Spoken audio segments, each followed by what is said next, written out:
today, but what I want you to notice is the diversity of brands that you see. So J. Crew and Chanel in the same breath.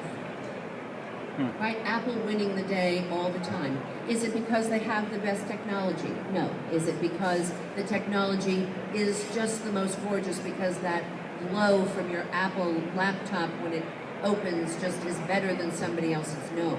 Is it because the Genius Bar is just a sexy place to be, or because walking into those gorgeous glass boxes known as your Apple store is just the most beautiful retail you've seen? No. It's all of it.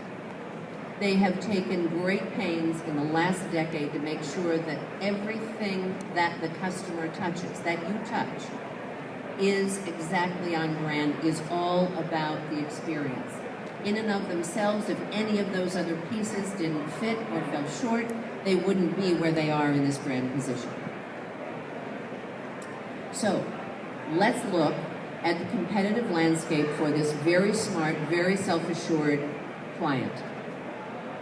These are all of the places of resource.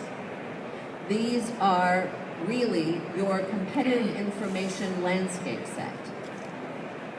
Magazines, leading the way, design magazines, websites, browsing, manufacturer websites, friends, online retail, flash sale sites, home and design.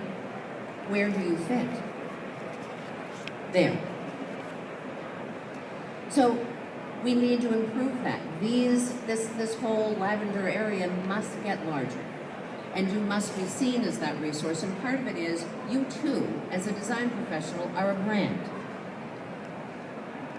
Brands for manufacturers are brands, but as individuals, you are brands. Your business is a brand. And trust me when I tell you that this design-centric consumer considers that they too are brands. And together you will have a brand relationship. So that you are not technically a media company doesn't mean that you don't produce content that's valuable. That while you're not perhaps an online retailer, that the way in which you navigate the online world for them as a resource is part of your job, making you in that, putting you as an expert in online retailing. Product reviews and product review websites, but you have your own benchmark of information and your own product experience with your clients. So in every one of these bubbles, I could show you, and you could probably list this for yourself, where you can play in each one of these spheres. Now, there are preconceived notions, needless to say, about what designers really do, bless you, to add value, and where you actually get your information in all the stages of the process of doing a project, from getting started to creating a plan to selecting products. Well, again, if we're trying to figure out, so where do you play here, we want you to be across the board in all three of these buckets, if you will, very high up. But here you are. Not so bad, actually, in a number when you're talking about getting started and getting some great ideas. But what happens when they're ready to create a plan and select products? Why then do the numbers go down into the teens? What is the actual reason that these people don't keep you way up through the entire process? Well, if you look at not just interior design, but all of the design trade, 1/3 of all these new affluent consumers plan to hire a design pro. Only 1/3. In fact, 47% say no, they don't need one designer to work with and manage this entire project. Why is that? Well, maybe because they are this incredibly confident, self-assured, tech-savvy, not keeping up with the Joneses kind of crowd. But I will submit that it's also because they are bombarded with resources, as we are almost in any field. And we also have the, let me ask my friend, which has been true for time eternal. And we also know that when we really look to someone that we consider then the expert to whom we want to look for help, We need to know that they too are resourcing everything we are. That they need to be as smart as we are, or as resourceful and curious as we are, in order for me to trust that you will have access to the body of data that I have as a consumer, and that you will then synthesize all that for me, and I can consider you my trusted partner. But if you fall down in any of these areas, then it's really hard to think that I know that I can trust you to walk through this entire process where I'm going to be spending a lot of money. Their design sense, and these are the top three when we ask them about importance of selecting a design professional, when the ones that do hire them, that your design sense, your reputation, and your portfolio. Now, I was a little interested that personality was farther down, because in fact they say that the relationship is so critical here, that they want to have a relationship with you all the way through. The people that the reason they're not working with you, overarching, is that it's too hard to find a good design professional.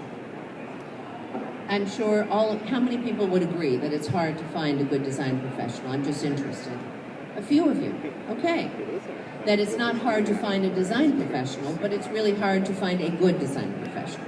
And one that you can trust, and one that you believe will really listen to you. All those attributes I showed you at the beginning about trust and confidence and collaboration, that's what they don't trust, is here in grand enough form to be your partner, to be their partner. So, a collaborative relationship, someone who listens, creative solutions, adding value, managing expectations, process, and timing. Really critical in this entire process, that all of those things must be true for you to have a successful partnership. These are a few anecdotes in their own words. These are verbatims from the study. That this is the way that you would improve the relationship. That a designer would understand how I live and I use the space. That I present trade-offs and costs at the same time if possible. They want to know that you care about who they are and what's important to them. Functionality, thinking outside the box. So there are so many other pieces of incredibly interesting data. I'm doing another session tomorrow in a CEU. But today, I really want you to have some context here and to be able to listen to designers who know about this data, who have their own experience, who can reflect some of this and really have it resonate, and also able to tell us a little bit more about managing that affluent consumer. And what does that dynamic look like? So, and then I will open it up for questions, and we can take the rest of the time. So without further ado, I would like to introduce you to Meg Joannides and to Monique Lafia, both of whom are incredibly great designers. They have the affluent client, and they're going to tell us a little bit more about what it's like to manage that client. So, Monique, let's start with you and your project. Excuse me, I shouldn't have sat down without giving you the clicker, because we're going to go through some slides of their work with their clients. Okay. Can everyone hear me okay? Okay, great. This is a project that I did in 1920s, Buster Keaton Estate. And this was a renovation project. Just having trouble with that. Anyway, this is a Buster Keaton Estate. This is the client's fifth home that I did for them. And the house was in Beverly Hills. And it was a very affluent client as well. Something beautiful, chinoiserie coffee table, rococo stools. The project took about 2 years, and it was a renovation. And because I'd worked with them in the past, the relationship was really the key that you were saying before. Because initially I started out with this client actually just assisting them on a coffee table.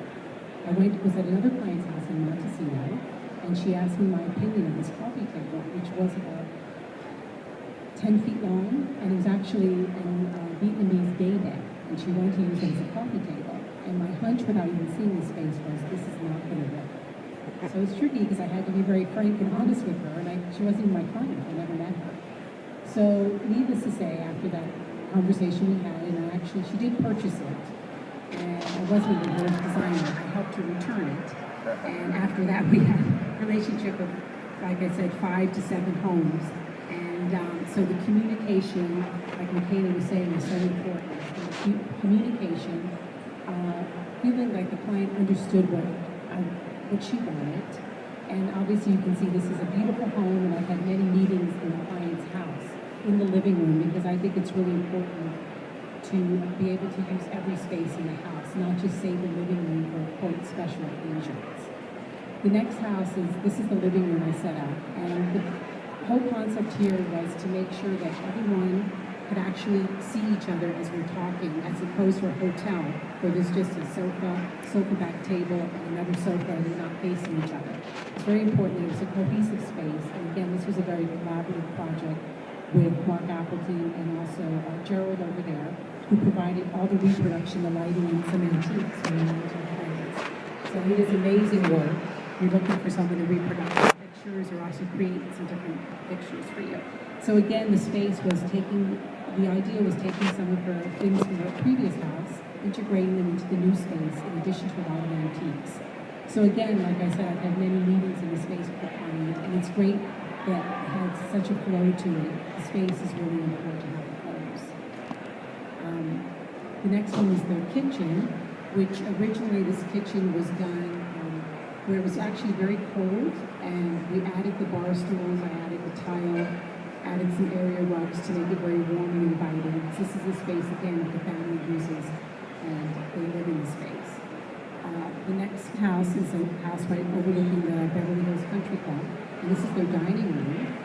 And this is a good example of where the client entertains a lot, they have a large family, and as you can see, it was really important that there's a view out there, and we wanted to be able to see the fountain, Venetian plaster on the walls, a lot of moldings, gold ceilings, and it's a great opportunity for the client to really enjoy the space. The fabric has a textured paisley, so if someone spills wine on it or jello or something, it's not thrashed.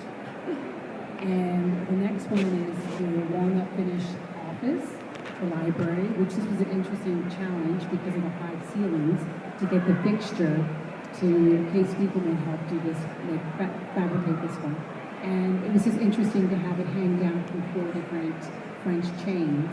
And the clients had many meetings in this library, and I also set up the book so that it's actually like a traditional library where areas of gardening books, architecture books, so if you wanted to come in and just pick a book, you go to a certain area. And the next one is Wayne Gretzky's estate, and again, the key here is actually the outdoor really does reflect, the interior reflects the outside. It's interchangeable, so it's really important. They actually have a TV that faces the other wall that you can't see. So Wayne and his friends have had a lot of viewing of different hockey games and different, just relaxing, enjoying some lakeshore wood. So it's a beautiful area, as you can see, the pool and the loggia area. So in Southern California, the indoor-outdoor is the key. So a lot of the companies have come up with these elegant fabrics that do reflect the outside. It's no longer just the basic green fabric. So it's wonderful they've come up with new products like this. This is the salon in the house as well. And the beauty of this house was all the J.P. Weaver moldings that the client fell in love with. This was one of her dreams. So it's important at the very beginning. Magazines do. Clients do come to me with a lot of images and magazines. And my job with the architect was to make sure that we implemented her dream, keeping along with the style of the house and also honoring the architecture as well. So this is actually a great space to have tea for, it's a petite salon, so they love it. The next one is a house in Malibu for a musician, and this is a guest house. And one thing I did want to say is that most of the projects I'm doing now, you see a game table before them. A lot of clients are requesting this, the new outfit, because they want a space or an area that's, you're not using technology. The family can gather around, friends can gather around, play just an old-fashioned game of checkers or chess or something that doesn't involve the computers or any technology. It's an intimate time where the family can be together. This is an extension of their main house, so they can have Seder dinners. So the table, as you can see, is over 20 feet long, the dining table. So, and that makes it very interesting. So again, the key is to really understand your client's lifestyle, the relationship, how they're going to use the space.